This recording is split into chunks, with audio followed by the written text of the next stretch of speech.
In 1974, Bonnie Nettles and Marshall Applewhite had come to the realization that they had been chosen to fulfill biblical prophecies, and they had been given higher level minds than other people. They concluded that they were the two witnesses described in the book of Revelation, and would often go from church to church and speak their prophecy and refer to themselves as the two.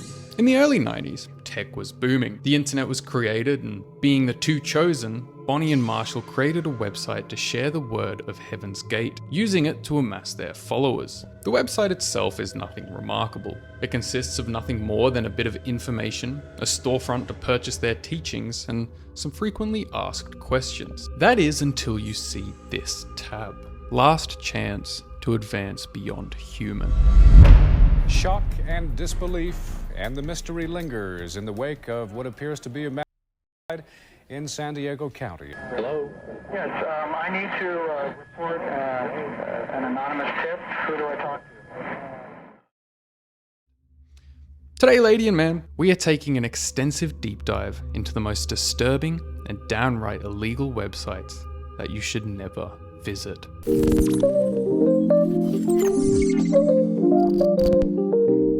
The internet has 3 tiers, each of them vastly different, but also weirdly similar at the same time. The surface web is what you're viewing this video on. It's the standard internet that 99.9% of users navigate. It's generally legal and, minus a few weird shock sites, doesn't contain anything overtly horrible. The dark web is generally known as the worst of the worst. The internet that can only be navigated by using a completely separate browser designed for it. Dark websites are known as onion links. So what about the in-between?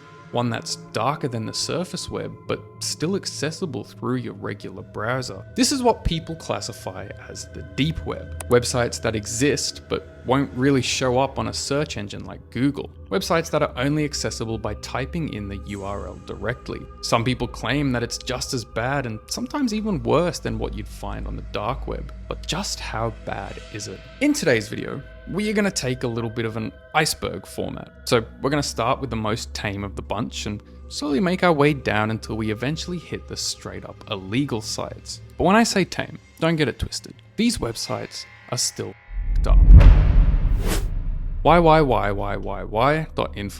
That was a mouthful. Might seem like nothing more than one of those edgy art project sites that everyone would share around Reddit in the early 2010s. And for the most part, it is. On first glance, it looks as if the creator threw whatever they could find together in a messy site to give it a mysterious and creepy vibe. But what made Why.info different is that it changed for every user.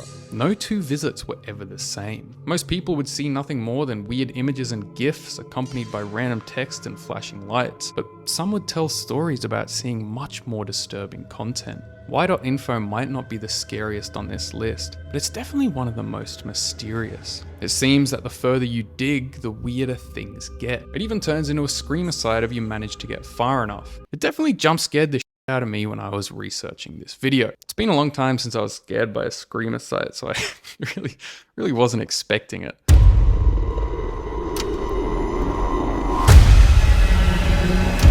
But honestly, the worst and truly the most terrifying part of this website came from the idea that you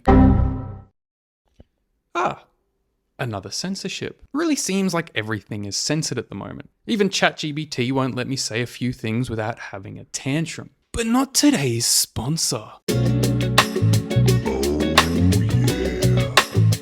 That's right, your boy's sponsored. But when Venice AI reached out, I couldn't help but say, okay. Have you ever used an AI program and accidentally said the wrong thing, and next thing you know you're smacked in the face with a content warning or restrictions that made absolutely no sense? Venice.ai utilizes leading open source AI models to deliver text, code, and image generation to your web browser or mobile app. But unlike those pesky AI programs that I'm not allowed to mention by name, Venice AI doesn't spy on you, take your data, or censor any responses. Venice AI is super simple and easy to use, with no downloads required, and is completely private and permissionless, meaning you can pretend to have conversations with that girl you like and no one can laugh at you from the NSA headquarters.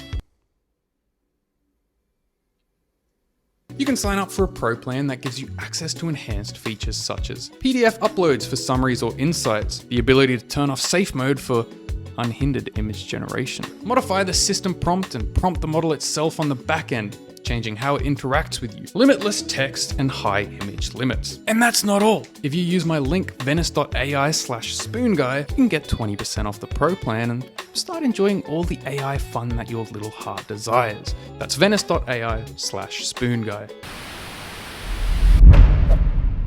The line between the surface web and the dark web is pretty substantial and obvious, but what many don't realize is how easy it actually is to access the dark web. The Hidden Wiki is a surface website dedicated to everything dark web. It's where you find the information and software to download Tor, the browser needed to search onion links in the dark web. And because the dark web doesn't technically have a dedicated search engine, it's actually up to the user to find .onion URLs. The Hidden Wiki provides some onion links, but not many, as becoming public on the surface web would mean they're a lot more susceptible to cyber attacks and shutdowns by government organizations. But what most people don't know is the Hidden Wiki used to hold a lot more, even providing links to highly illegal stuff, which in itself I guess is pretty illegal too, right?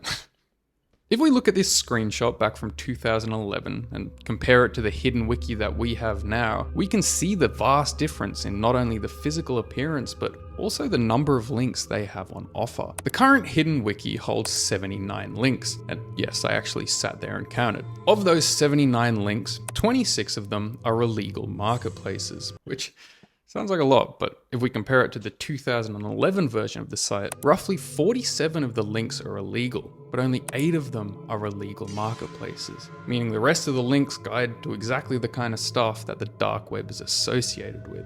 I think you know what I'm hinting at. The Hidden Wiki might not seem bad on the surface, especially in the state that it's in now, but you need to remember that people used to use it to find these URLs. The URLs that lead to some of the most depraved content that humanity has ever created. So while the website itself isn't technically sharing illegal content, it's making it easier for people to access sites that do.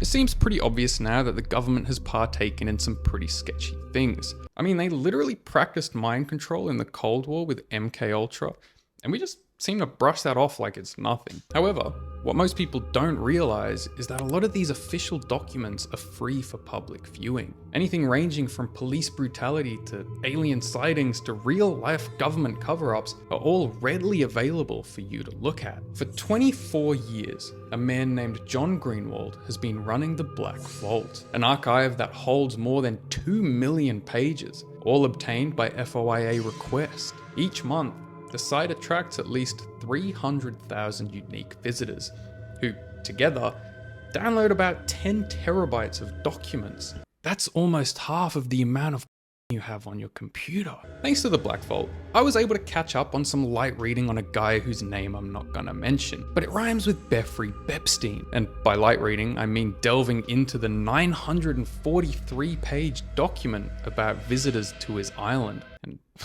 man, there is a lot that the media doesn't tell us. What's so terrifying about the Black Vault is this isn't just some conspiracy group. These documents are fully legitimate FOIA documents, meaning that everything on this site has either happened or was spoken about with some level of expectation. And when I say that some of the stuff on this site is terrifying, I'm not exaggerating for the sake of this video. Do you want documents about government cover-ups? Boom! Here you go. How about mind control? Bam! There's some. This world is a scary place. Death and Hell is almost exactly what you would expect with a site of this name. It was created by a man by the name of Infec, who, with 18 months left to live, decided to create a website to collect everything that meant something to him. However, the further you delve into this website, the worse things get. He starts to share some of the most inhumane and disgusting content that you can think of. I can't show much of it here, and I don't really recommend you look it up for yourself. Things get pretty weird. Infect delves into topics he feels strongly about, twisted fantasies and stories of horrible things. And this is just what's available today. On the main site, many of the menus have actually been removed, leaving the question as to what used to be behind some of these images. How much worse could it have gotten that they needed to be removed. What makes this site so terrifying is this wasn't some fake ARG site. This was a real dying opus from a mentally ill man. Run the Gauntlet is a shock site like most other shock sites. It shows graphic and pretty f***ed up imagery to users who for some twisted reason wish to see that kind of stuff. But the Gauntlet has a bit of a twist. This isn't just your regular shock site where you browse and click the videos that tickle your fancy. This is far worse than that. In the Gauntlet, you're faced with watching 20 videos, each of them getting progressively worse than the last. You can't skip over to the next one until you've completed the one that you are watching. The first few start off pretty tame, but as the Gauntlet progresses, you're faced with real-life videos of and the Gauntlet was shared around a lot in the 2010s as a part of a twisted game that people would play, but it actually used to feature even worse videos. It's nice to know that now instead of children, it's just grown adults. So I guess there's some level of humanity. I actually have a full video about the Gauntlet, so if you're interested, click there. Have a look. Maybe subscribe while you're there. Oh. Thankfully, somehow, the internet is actually a much safer space now. We have some pretty strict rules and regulations to follow. That's not saying that horrible websites don't find their way through the gaps. Fun fact of the day, it is actually legal to operate a website with real-life videos and photos of gore, but only if that site also includes adult content.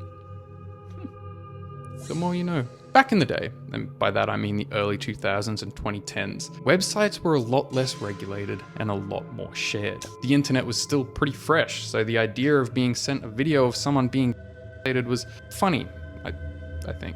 Rotten.com was the godfather of shock sites. For the longest time, this site remained active, and honestly, I don't think a single video on there was legal. Anything you could name, I guarantee, was present in some form on Rotten.com. It was finally shut down in 2012, but not without a decent amount of lawsuits behind its name. The existence of Rotten.com spawned many copycats, and most people see the late 2000s and early 2010s as the era of internet material. It truly was a messed up time for the internet.